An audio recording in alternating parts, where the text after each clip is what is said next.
Le président de la République, M. Ismaël Omar Guelleh, a présidé ce matin une cérémonie de remise de dons, d'équipements et de matériel roulant japonais dans l'enceinte de la direction de la protection civile. Ce matériel composé d'une centaine de camions et d'engins de levage ou de travaux sont destinés à l'Office de la voirie de Djibouti à la protection civile.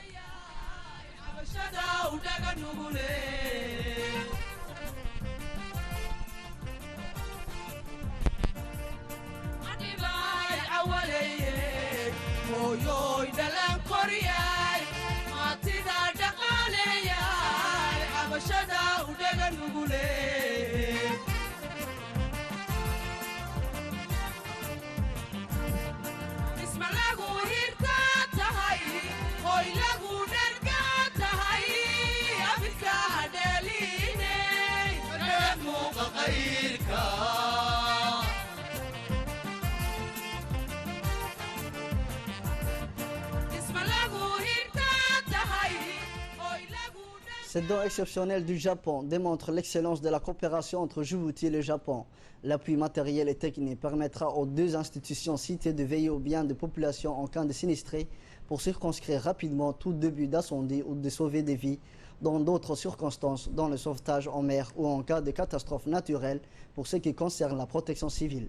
S'agissant de la voirie, de débarrasser la capitale des ordures ménagères et autres détritus urbains.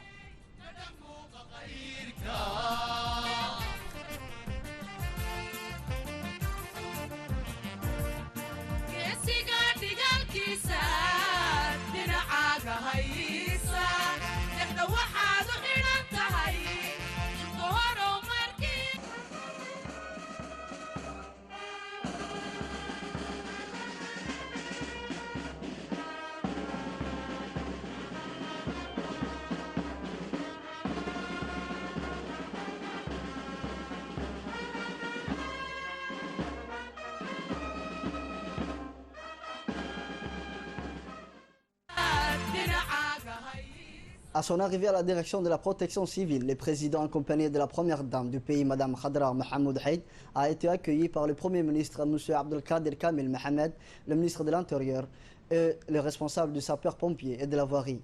Après avoir salué les employés de la voirie, qui représentent une force active de quelques 300 personnes, dont les femmes éboueuses, le président a passé en revue les éléments des sapeurs-pompiers qui lui ont rendu les honneurs, puis l'hymne national a été joué par la garde républicaine. Plusieurs officiels et hauts responsables ont pris la parole durant ces cérémonies qui a été clôturée par la coupure d'un ruban symbolisant la remise officielle du don de matériel roulant japonais à la voirie et à la protection civile.